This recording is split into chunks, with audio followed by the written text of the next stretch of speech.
Hello everyone and welcome to this edition of Deeper, and it is so good to have with me today Emily and Hettie.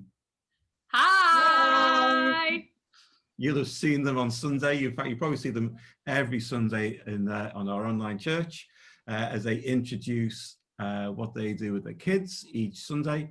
But this week we had them doing adult stuff because they're grown up now and they can do adult stuff.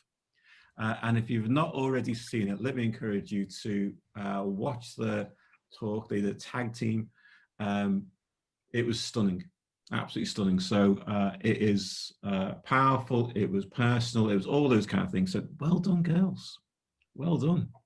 You made a lot of people very proud of you. What we're going to do is we're going to ask people to read the passage. And then me and you two, we're going to have a chat about it. Is that okay? Yeah. You looking forward to this? Yeah. Yeah, I can tell you are. Okay. So what we're going to do is we're going to ask you to read the whole of chapter 1 of Ruth. We didn't use the whole chapter on Sunday, but I think for your personal reflection or for your reflection as a group, it's probably best to read the whole of chapter 1 of the book of Ruth. So press pause, read it, and then restart the video. Great. Did you read it? I hope so. It's important that they read it, isn't it, girls? Absolutely. Right. So, should we just give a little bit of context to this? Because Ruth is an unusual book, isn't it? It's not like full of deep theological information. It doesn't paint a big picture of God. It's effectively a love story, isn't it? It is, isn't it? It's good. Everyone loves a love story. And so what we know is that this is set in the time of the book of Judges. What we know, there's a famine in the land, and a guy from Israel, in order to survive, takes his family into a Moab. Girls, there's a test. What do you girls know about Moab? It's not great. They have a lot of gods, different gods that they worship, and it's not great. And God doesn't agree with it. There we go. Yeah. It's one God, not many. Any insights do you got, Hettie? No, that sounds good. They weren't particularly well liked. No. So the book of Judges has lots of battles between Israel and Moab, but this seems to be a time of peace. And although there's famine in Israel, there isn't famine in Moab, which is why this guy takes his whole family. And so it's Elimelech and his wife Naomi, and they've got 2 sons, and their 2 sons are called don't look, I can see you looking. Malon and Kilion. Kilion. Yeah, they actually sound like Star Wars or Star Trek names. Yeah, true. So and they're there for a while, but not long after they arrive, Elimelech dies, and then the 2 sons, Mahlon and Kilion, they marry 2 Moabite women, which isn't great, to be honest, because Israel men are not meant to intermarry, but they do, and so they marry Orpah and Ruth. So that's a little bit of context. So we're going to go through the passage, and we're going to do it in 3 sections. We're going to do 1 to 5, 6 to 13, and then 14 to the end. Okay, so let's look at verses 1 to 5. So let's start off with both of you. Is there anything that you want to draw out of that short passage there, verses 1 to 5, that you think is important?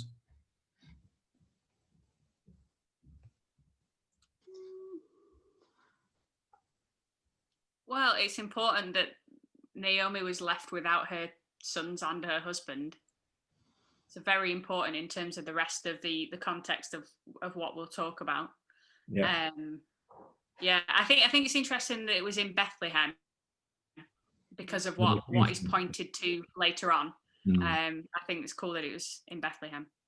Yeah. It's one of the things that we can perhaps deduce from the whole of the story of Ruth is that Naomi and her husband could have been quite wealthy, because they go back to Bethlehem and the whole city's talking about it, that Naomi's come back. Naomi later on in the books describes how she went away full and came back empty. Yeah. And there's a kind of inference there that they may have been quite a wealthy family, which is perhaps why they could effectively become refugees. They had the money to pay to be able to get to a country far away, Moab, in order to survive. Anything else that you wanted to add, Emily? You got anything out of that? I think it's the fact that Elimelech, I can't even say his name. Elimelech. Naomi's husband, right? The fact that he made that decision to leave Bethlehem, God's holy place, to go to a place where it was just totally going against God. The fact that he made that decision because he wanted provision for his family feels like he was more reliant upon like worldly things rather than godly things. And Naomi was very loyal in her like marriage and went along with it, and but yet she didn't change her faith. She was strong and steadfast, knowing that God is Lord of Lords, King of Kings, even in a place where they're worshipping loads of different gods and idols, yet she stood firm on her faith. And like, I think that's incredible. Yeah. And the story, I mean, just in those few verses, you see something that actually gets reenacted probably on a daily basis in the world. Particularly in parts of Africa where people travel when there's drought in the land, and they'll take their whole family across, country lines and all that kind of stuff in order to survive. It's a very, unfortunately, it's still a very real story. And of course, people go to great extents to come to this country in order to survive. And that's all we're seeing here. It's a group of refugees trying to live. Yeah. Anything else before we move on to 6 to 13? So what you mentioned about how Naomi said she came back empty. She left full and came back empty. I noticed later on that, so way later on when Ruth meets Boaz and all that, Boaz says to Ruth, don't go empty-handed to your mother-in-law, and hands her loads of basically food. Don't go back empty-handed. But the word empty is the same word that's used there. So it's kind of like Boaz is saying, no, you will be full again. I am kind of pointing that your empty days are now over. And I like that link. Yeah, very good. Yeah. On. Let's move on to this as it moves on. So verses 6 to 13. So now the two sons have died. Within that context, within that culture, without men in the family, they would struggle to survive. Yeah. And so they head back to Bethlehem. This is 10 years later. So a significant amount of time, really. And they head back. What do you see in these few verses? I think, go on. No, you go first. Right, I feel like Orpah gets a bit of a bad rep because she went away, but she did what Naomi told her to do. So, like Naomi said, do this, and she obeyed. But it's amazing that Ruth knew what she was getting herself into. Like, she knew that by staying, that it would cause her a problem. And so, in that section, she's kind of pondering it at this point. What should I do? What should I do? What should I do? And then we see later what she decides to do. And it's really hard not to skip on. It's only 4 chapters. It's really not that long, the whole book. It's hard to split it into sections. And people should perhaps read the whole book because it is only definitely.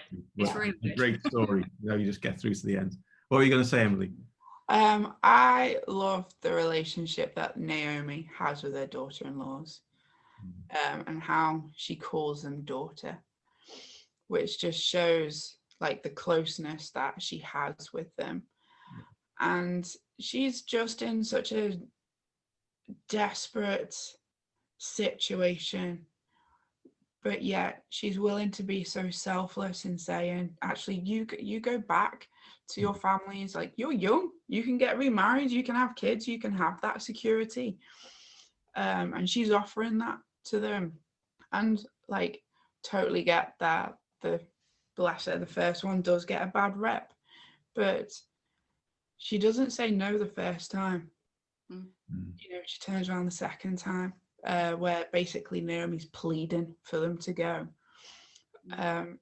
Ruth does stay, and in doing that, she is leaving that security behind. You know, she's going into this unknown land, but yet saying, like, your God will be my God, your people will be my people. Like, I don't have a clue what I'm walking into, but I'm going to stand next to you because I am not just your daughter-in-law, I am your daughter. Like, the faithfulness that she has to her mother-in-law is incredible, but also it shows the faithfulness that she has in a God that she doesn't really know, and yet really is just saying, like, I'm all in, like, your God's my God, like, I'm 100% in, I'm 100% with you. And just loyalty there is just shown. It's amazing. An all or nothing woman, isn't she, Ruth? Oh yeah, absolutely, love it. I think that there's some themes that come out within the whole book, aren't there? You know, like, you know, loyalty and faithfulness and friendship. But one of the ones that in my bit of reading is kindness. And the Hebrew word hesed, which is translated as kindness in most versions, is actually an incredibly strong word. It's not just being kind to someone, it's about a kind of loving kindness, and sometimes it's translated as that. And what we see is how God is kind, even in the midst of suffering and pain and grief, how God shows his kindness. But Ruth is also the only human who's described in that way. Oh, wow. In that book. But there's kindness all the way through. You know, how Naomi treats her daughters-in-law, how they treat her, how Naomi says they treated their husbands, they treated them with kindness. Boaz towards Ruth, and ultimately towards Naomi. So kindness is built into this whole story. And I think there's something that we'll pick up there in terms of application. Anything else in that section that you want to bring back on, that you want to talk about?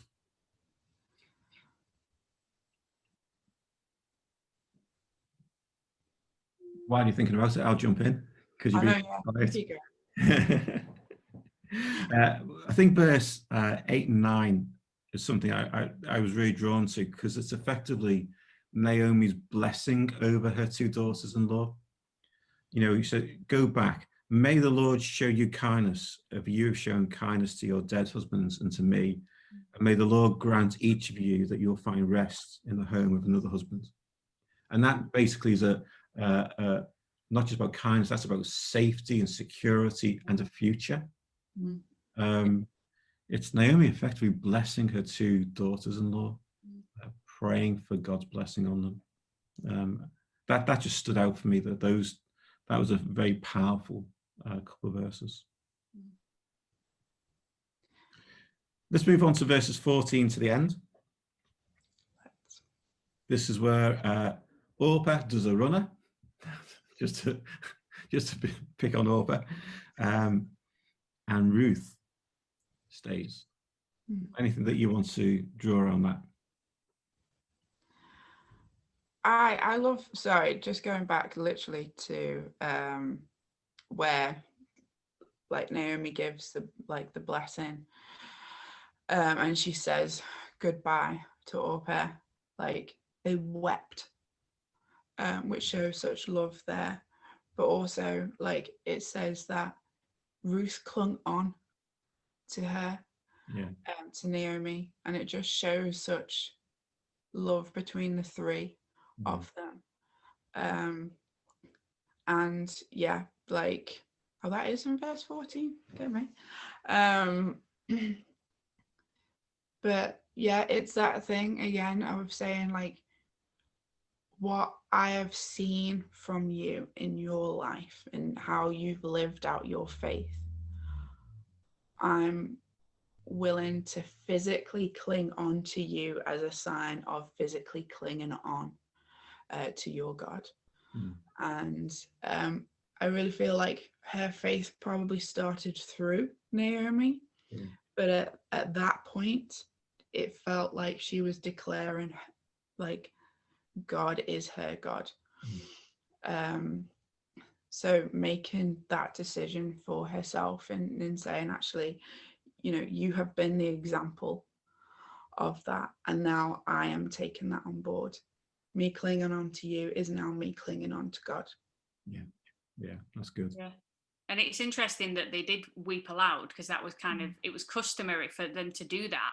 Like, people, like, in those times, like, they were very outward in terms of how they felt and what was going on. And it was, everyone could see how people were feeling and what was going on. Like, if someone was mourning, you knew about it.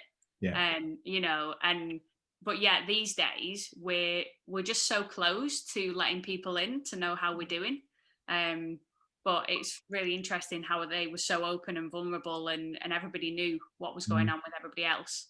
I think there's quite a lot we can learn.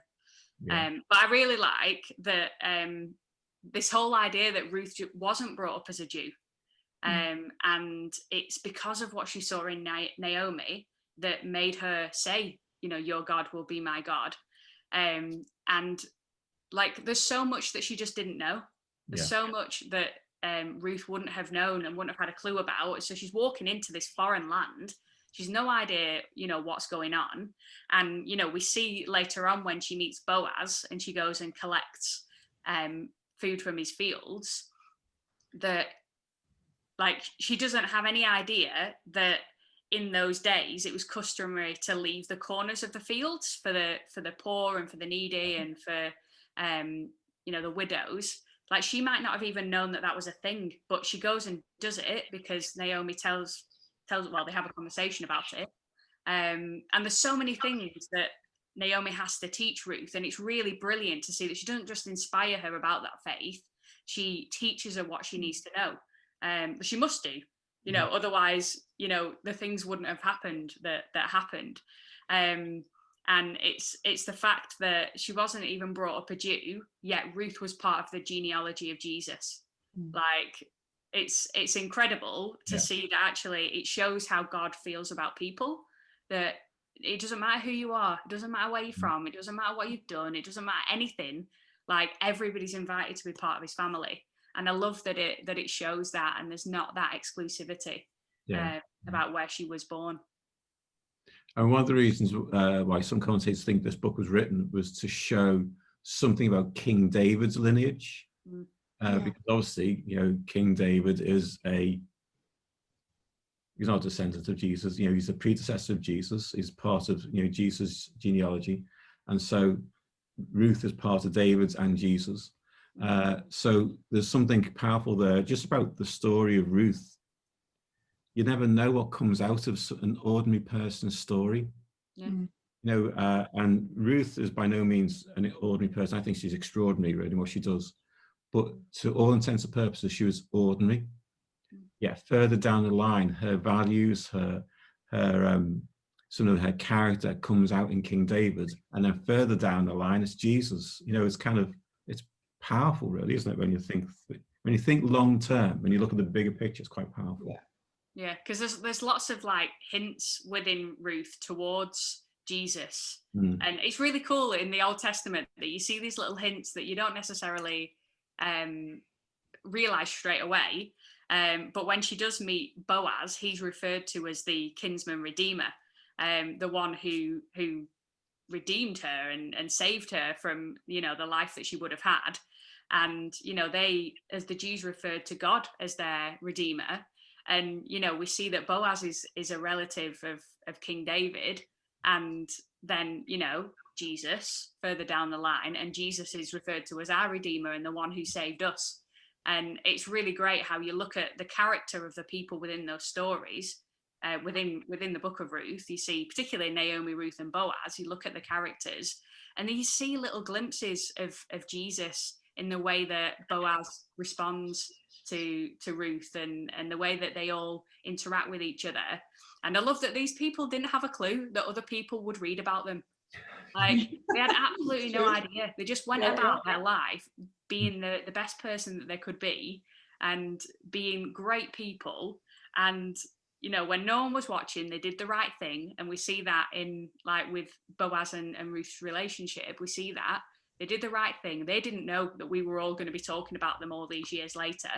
And it's just important when no one's watching that we still be the best person that we can be, and we still have that character. Yeah, that's right.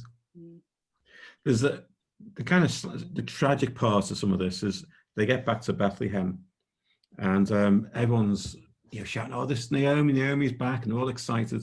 And then Naomi, who is still clearly struggling with what's happened to her and struggling with grief, effectively changes her name from Naomi to Mara. From, if I remember rightly, Naomi means pleasant. Yeah. Yeah, and Mara means bitter.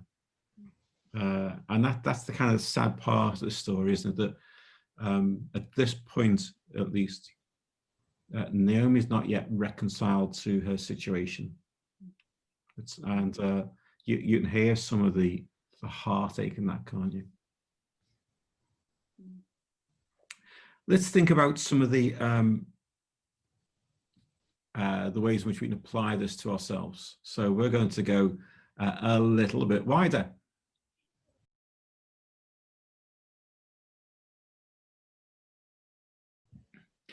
So we're going to have a little chat about how we apply this passage to our lives. What do we learn from it that we can build into how we follow God today? So who wants to go first? How about you, Hettie? What do you want to draw out? Well, so, like, as I've said before, I love the way that Ruth finds God through Naomi. And it's really important for us that we recognize that Naomi teaches Ruth about God, that she shares God with her, that through the way that she is in herself, through her character, through the way that she loves, that Ruth sees God.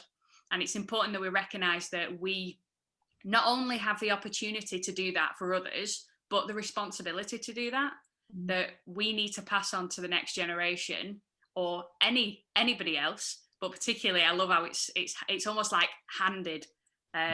The faith in God is handed to Ruth, and we all need to do that. Like, for me and Emily, we're children's and youth workers. Like, we work with children and young people all the time, but it's not just our responsibility. Yeah. Actually, you know, if you know children and young people, it's your responsibility to try and share God with them as much as you can. I think that's really important. Yeah, I love the fact that Naomi's doing this at an incredibly difficult time of her life. You know, she's left her country, left her all the people that she knew. Her husband's died, now her sons have died. She's left with two people who 10 years ago she didn't even know. And she is still in some way passing on her faith and instructing those who are new in the faith. I think it's incredibly powerful. I think also, like, when I love the book of Ruth, so I've like proper delved into it, and part of me thinks, okay, who can I learn off? Like, if I'm Ruth, like, then who's going to be my Naomi that I can look to and learn from, and see how they do life in the good times, the bad times, the ugly times, and know that they're standing firm on their faith, and that actually, again, like, being taught, like, what can I learn from them? Like, I always kind of look out for people where I'm like, oh, what can I learn from you? Whether that's like walk in faith, whether that's like being a children's and youth worker, like what can I personally learn to be a better children's and youth worker? But I don't know. I wanna have people around me where I can learn off them and identify who are the Naomis in my life. Yeah. And it's clear when you read the rest of the story, you know, Ruth does whatever Naomi says. She clear, and I don't think that is simply about seniority or anything like that. I think that is about respect. Yeah. And seeing something in Naomi that says, I need to learn from you, and I'll do what you tell me to do because you can find a future for us. I did think you were wondering about who would be your Boaz. We know who that is, don't we? Got one. You've got a Boaz. Yeah. Yeah. So that's the first thing then, about, you know, passing on our faith and also looking to learn from others. What other things can we apply to our lives out of this? For me, something that is really powerful is how Naomi basically has kind of changed her identity. In, you know, she has a lovely name of Pleasant to then go into bitter. And when, like, everyone's so excited when she comes back, and poor Ruth is probably in the background going, oh my goodness, what have I signed up for? But what they remember Naomi to be is this wonderful woman that lights up a room, you know, when she walks in, and they just get totally the opposite. But she expresses it to everyone. And it's not just like one person, it's like she's probably in the center going, no, don't call me Naomi, call me Mara. And like there's such vulnerability there in that, and being able to share that with the community that she is in. And I think that's something that we don't like to do. We don't like to be vulnerable. We like to say, I'm fine. Or everything's funky doody dory or something like that. Whereas here, like, Naomi is being totally open and honest with the people around her, which I think is a challenge for each and every one of us. It is. Yeah, a lot of people have commented to me since Sunday about how they found the talks that you two did so inspirational and helpful. And a lot of them commented on the vulnerability that you both showed. And those two things go hand in hand. If you want to be helpful to others, you also have to be vulnerable. You know, and obviously you can't always do that. You can't always tell the same story. You know, it would get a bit dull, wouldn't it? But if people know that you are sharing something of who you are and what you've been through and what you're struggling with, then that has a bigger impact, I think, in terms of helping other people grow and get through whatever situation they're dealing with. Good. Anything else we want to draw out of this passage? You came up with something amazing before, Steve. Oh, okay. All right. I'll mention that because it actually follows on from what you said. I was watching Star Trek because I do, and there's a little phrase in there. It's a series, Star Trek Discovery, and the Doctor in the series talks about post-traumatic growth, and that's not a phrase I've ever heard before. And I'm going to look it up because I literally just heard it not so long ago. We talk about post-traumatic stress or post-traumatic trauma, but we don't talk about post-traumatic growth. And every difficulty we go through is an opportunity to grow and adapt and evolve and in some way become better rather than bitter. And I think what we see here in this story is something of that going on. You know, clearly Naomi is still struggling with the death of her husband, the death of her sons, all that kind of stuff, the whole refugee status thing. And she's bitter at this point. And the whole story, I think, moves through growth for both her and Naomi and Ruth. So I think there's something there for us to learn in this whole story about how do we grow through trauma, you know, and grief. You know, both the things that you talked about are traumatic. You know, you Hettie talking about, you know, the loss of your dad and your stepdad, and you Emily talking about, you know, that kind of sense of loss of identity and self-harm. All that's traumatic, but you can grow through it. Yeah. It's not the end. It's not the be all and end all of your life. And if you approach it right, as you both have, you know, you can grow through it and become women of God like you two are. And that's the important point about sharing with other people, because other people might have been through things similar and might not know until you share it. Yeah. And so that might help them to grow and might help you to grow by sharing it. I think it's important that we help other people when we've been through something similar. Yeah. I think the key to it all as well is like one of the big themes of this passage is kindness, and you know, all through the book of Ruth. I think kindness is the kind of culture in which people can be vulnerable and can grow through the traumatic things of their life. Yeah. If they know that people will treat them kindly when someone says, "How are you?" and they say, "I feel terrible today. I've struggled with this, that, and the other." If someone's kind to them, they have the opportunity to grow. If they're not, then they're just shut down, and that opportunity for growth is stunted. So I think there's something, I think, for us as a church, creating a culture of kindness. And let's face the world isn't that kind at the moment. At least it doesn't feel that way. You know, people are treating each other badly. It feels like we need kindness again. Yeah. I want to claim kindness again. You know. Yeah. Should we move on to some questions for people to consider? Yeah.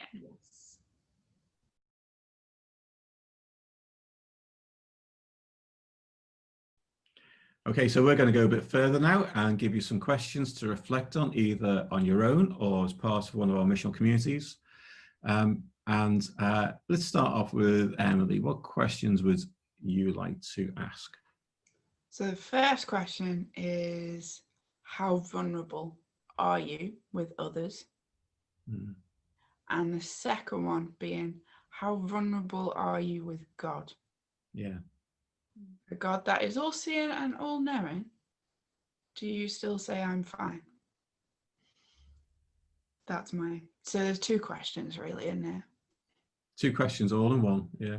It might be good to help for people to reflect on, why do they find it hard to be vulnerable? Yeah. You know, just to get to the root of some of that. Hettie. Yeah, I think, bearing in mind everything we've talked about, like, the question is, how have you been faithful and fruitful in times of grief?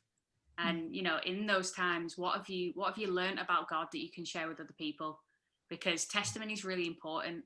And what we learn about God, people can't dispute the truth. And the truth is what's happened in your life. So I think it's important that we figure out what we've learned in those times, how we've been faithful and fruitful, and how we pass that on. Yeah, that's good. I think my question would be around kindness, maybe. How do we create a culture of kindness in our groups? What does kindness mean to you? What does it look like in practice? Kind of reflect on that a little bit, and to particularly if you're in a missional community, you know, think about, well, how as we as a community be more kind to one another and create a space in which people can be vulnerable and respond to that well. Great. Ladies, thank you for joining me today, and thank you for what you shared on Sunday. It was, as I said before, a really, really, really good talk. So do please join us on Sunday. We'll be online, and it would be great to have you with us. And then following Tuesday, we'll be back with Deeper. So do please join us then. Until then, take care and stay safe. Bye.